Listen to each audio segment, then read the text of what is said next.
Yun guys, welcome back dito sa YouTube channel natin, dito sa Kalabs TV, no. Welcome back din dito sa ating small aviary, no, sa AR Aviary. So ngayon guys, ang topic natin ngayon guys is Project Opaline Ino, no, kasi meron tayong mga materyales na pinagpares natin, no, para makapag-produce tayo ng Opaline Ino project. So, ngayon disclaimer lang, no, sa mga newbie, no, na gustong mag-alaga rin ng ibon at nag-aalaga ng ibon, no. So, hindi ako expert, no, guys, no, base lang to sa aking natutunan at saka na-experience na rin sa pag-aalaga ng ibon, no. So ngayon, tignan natin yung mga materials natin na magpo-produce ng Opaline Ino project natin. So samahan nyo ako guys dito sa aking munting ibunan, no, para ma-check natin, no, isa-isa. At tignan na rin natin yung iba comparison dito, no, na may mga inakay na, no, na malapit nang bumaba, no. So checkin din natin yung isa-isa, no. Tara guys, samahan nyo ako. So yun guys, ito na nga po yung mga parisan natin, no, na gagamitin natin para makapagpalabas tayo ng Project Opa Ino natin. So ito sila ngayon guys, no. So meron tayo ditong dalawang gagamitin na materyales. So una natin tingnan yung nasa taas, no. Ito. So ito guys, sa Blue Opaline, no, Cacto yung Blue Opaline natin. Tapos yung natin, Lutino is hen. So ngayon guys, no, makikita natin na base sa ating ang Lutino is recessive, no. So kailangan sa recessive yung kapartner niya, no, merong kargang ino, no. Ang natin guys, no, ang problema natin dito guys, yung Blue Opaline natin is walang kargang ino. So ngayon, kaya gagawa tayo ng materyales para doon sa ating project Opa Ino, no. So dito, dahil nga ang Blue Opaline natin is cock, no, sex link siya. So ibig sabihin, lahat ng iaanak niyang visual na Opaline ay lahat ay magiging hen, no. So automatic na hen na yun. So ngayon, pag ang lumabas naman is cock, so split sa Opa, no. Ngayon, ang ilalabas ng mga anak nito is split sa Opa, split sa Ino, pag cock, no. Ngayon, pag nag-hen naman, no, split naman sa Ino. Opaline split Ino pag nag-hen. Kasi guys, ayan, no, sabi ko nga kanina, no, recessive yung Lutino. So dapat yung Lutino natin ay yung pattern niya is may kargang Ino. So yun. So para makapagpalabas tayo ng visual Lutino Opaline, no, so meron pa tayo isang materials na gagamitin, no. So ito yung nasa baba. Kaya natin. So ito naman yung isa, no. Isa pa nating parisan, no. Yung Blue Opaline dito is cock, no. Tapos yung albino, so hen. So katulad sa Lutino, no, yung albino is recessive din, no. So ibig sabihin, kailangan yung kapartner niya meron ding kargang Ino. Ngayon, dahil nga dalawa yung parisan natin na gagamitin, so lahat ng iaanak niya, lahat ng anak niya lang, no, ipapattern natin dun sa anak ng yung parisan natin kanina pinakita ko, no. So para makapag-produce tayo ng mga Opaline Ino project, no, kasi lahat yun naka-split na sa Ino. So pag nag-cock din to, split sa Opa, split sa Ino, yung mga anak nito. So pag nag-visual hen naman, o visual OPA, automatic na ano na yun, na OPA line na yun, tapos split pa sa Ino. So, ganun guys, no, makikita, pagpaparisin natin yung mga anak nila, no, so para mapalabas natin yung gusto nating mutation, no, yung Lutino OPA line, no, o kaya Lutino, Albino OPA line. So, maganda yung magiging produkto natin, no, mapuproduce natin mga inakay. So, yun guys, no. So, ngayon, samahan nyo ako dun sa aking itong mga pinababa ko rin yung mga pababa rin tayong mga inakay, no. Checkin natin isa-isa, no. Sige guys, samahan nyo ako, no, sa ating paglilibot, no, sa aking munting aviary. So, yun guys. Okay. Ito guys, no, tingnan natin itong isang parisang ko, no, na may inakay na, no. So guys, itong Far Blue OPA Pale natin, no, ito yung cap, no. So OPA line to. So yung ka-pattern niya is green split Ino lang, no. So dito makikita natin yung sinasabi ko kaninang sex-linked mutation, yung OPA line, no, yung sex-linked mutation ng OPA line. So dito checkin natin yung mga inakay niya, no, kung may visual ba na OPA o split sa OPA, no. Kasi sabi nga lang kanina, no, yung pag-split sa OPA, automatic cock yun, no. Pag visual OPA line, no, so automatic na hen. So checkin natin yung mga anak dito, mga guys, pakitay natin. Natin. Oh, yun guys, no. So ito yung mga inakay. Ngayon guys, isa-isayin natin to. Yan, ito is yun, meron pang singsing na natanggal. No, so kabit natin yan mamaya. So matik yung Bio OPA. Itong Bio Far Blue, no. So kitang-kita nyo guys, no, na OPA line.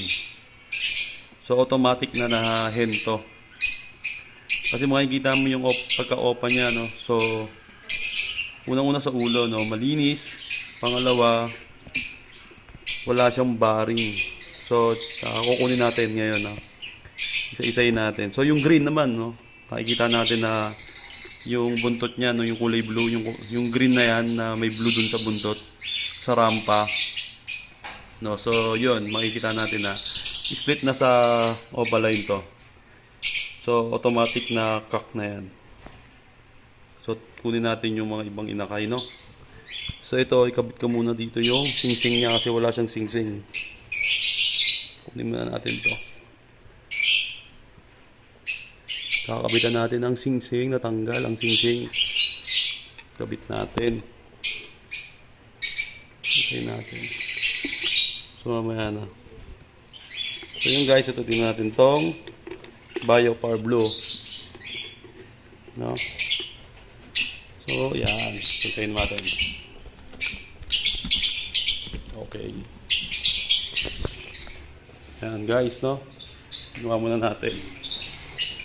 No, so ito yung Bio Far Blue natin. So, kaya sinasabi kong inakay natin, no. So makikita mo dun sa buntot, no. So diretso, no. Violet hanggang rampa niya. So violet siya. Kaya permis na to, no. At makikita rin natin sa buntot, no. Talagang OPA line. So sa sex link niya, so automatic na hen na to. Yan. Automatic hen to. Bio Far Blue. So yung isa naman na may rampa eh. Kitang-kita may rampa. So kaya yun, split sa OPA yun. So yun guys, no. Malikot. Yan. So Bio Far Blue.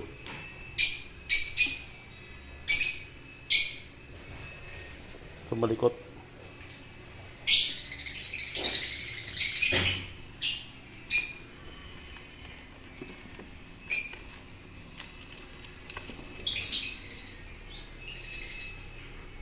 Yan. No? So meron na tayong materyales. No? At ipapartner natin din to sa split fail follow, no, na opaline. No, para makapagpalabas tayo ng visual tail follow opaline din, no. So kung ito ay hen, no, syempre papartner natin ng cock na ano, na opaline na tail follow. So yun guys, no. So ngayon kukunin ko yung isa na walang leg band, no. Balik natin yung leg band niya. Kasi naglagay tayo ng nakaraan ng leg band. No, ngayon lalagyan natin yung natanggal. So yan, tingnan natin guys. Soli muna natin.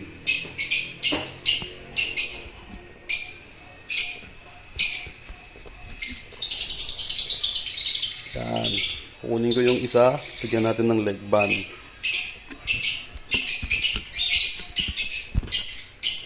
Ito, natanggal ang leg band. Natin. Ano po yung leg band? Yan. Saka muna. So yun guys, lagyan natin ng leg band to. Natanggal. Sige guys, wait lang. Yun guys, no? Yun nga, no? Dagdag natin sa kasi natanggal yung leg band niya.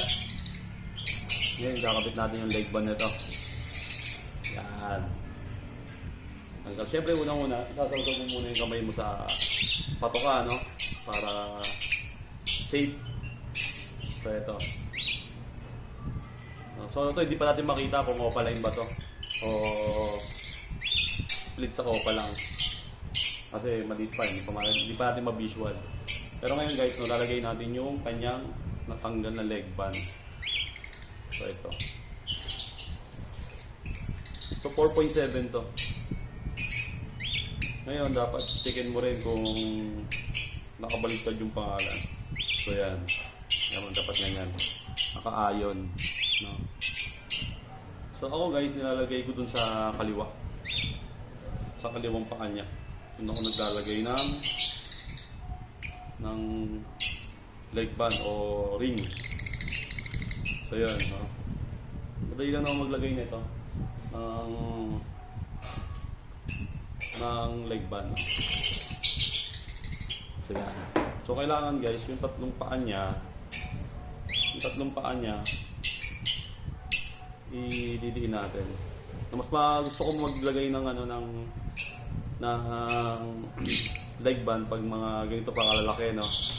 Lalo o kaya yung mga maliliit, no? Ayoko nung mga malaki kasi yung iba natatanggal no, maluluwag. So ito kaya natanggal to guys kasi maliit pa lang, nalagyan ko na to. So siguro, no, matagal nang natanggal, hindi natin na-check So ngayon ito ikakapit na natin. Ayan. So yung tatlong daliri niya guys, itutupiin dyan. Nakaganon yung tatlong daliri niya. So yung isang daliri niya, yung pang-apat na daliri, no, i-ano natin. Yan, ganyan. So ipapasok natin ngayon yan. So baka tingnan natin tuloy, double check natin. No, so yan guys, no, ito na. Madali na naman ito ipasok. Pero dapat daan-daan lang din kasi nasasaktan pa rin yung ating alaga, no. Ayan. So yan na guys, no? Tapos itutulak nyo, papatakin nyo yan na hindi naman masyadong persado. Yan. Yan na guys, pumasok na. Yan, kita nyo. So yan, ipapasok na natin. Basta mauna yung tatlong daliri, okay na yan. Dahan-dahan yung tulak. Yan. So yun na. So yun guys, nakakabit na. So yan, nakakabit na yung leg band niya. So madali lang naman yung kabit. So yun guys, no. Yan. Madali lang. Double check nyo, baka baliktad yung kabit natin. So okay naman. So yan, no. Ngayon, babalik na natin to. sa magulang niya.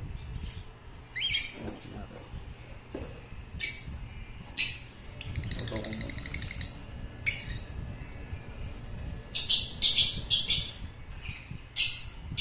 Tara guys, balik ko muna.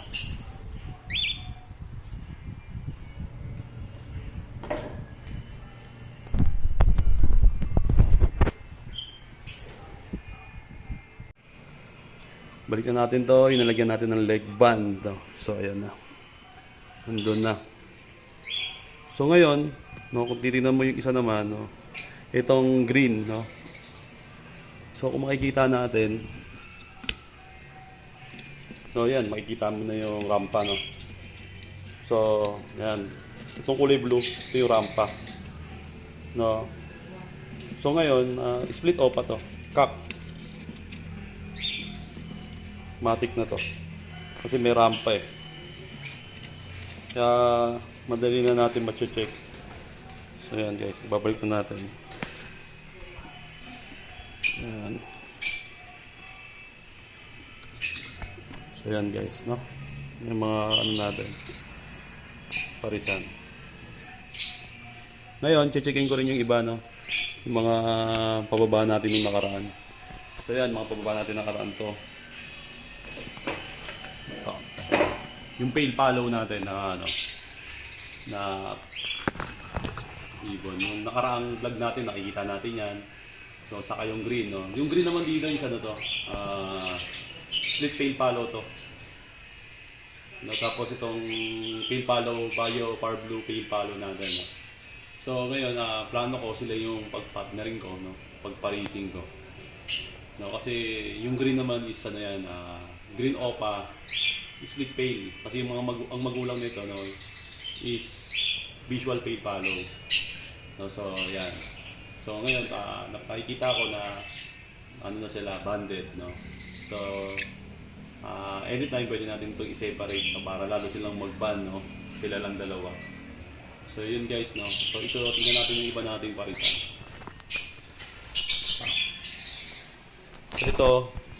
Ito meron na rin itong inakay. No, check-in lang natin. So ayan, nalabas natin. So ayan.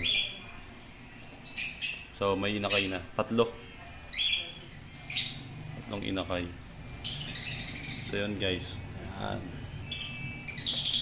Ito natin. Yun yung parents. Ayan yung parents.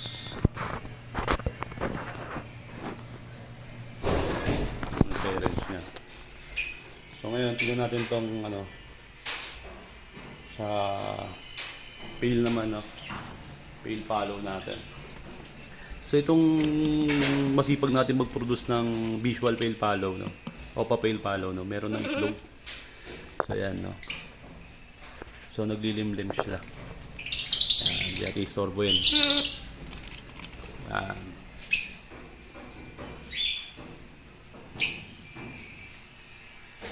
So ngayon guys, no, ngayon yung dan follow natin, tingnan natin dito. So meron ng itlog, no, yung dan follow project natin. So yan, naglilimlim eh. Meron ng itlog to.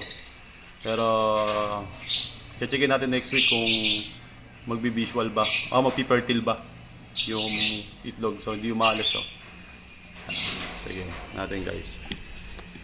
Baka may storbo eh. Yun guys, no, yun, na-tour nga natin yung simpleng parisan natin sa ibunan, no, na magpo-produce nung project Opaline Ino natin, no. So nakita natin yung dalawa kaninang parisan natin na posibleng yung anak nila, no, posibleng maglabas ng Lutino Opaline o Lutino Albino. Lutino Opaline saka Albino Opaline, no. So kasi pag-prepare natin yung mga anak nila, no. So i-update ko rin kayo pag dumating na yung time na yun na nangitlog na. So yun lang naman yung easy way na para hindi na tayo masyadong gumastos, no. Kung meron tayong mga materials diyan, so yun na lang yung gamitin natin, no? Kasi as a hobby, mas maganda yung magpo-project ka talaga. no?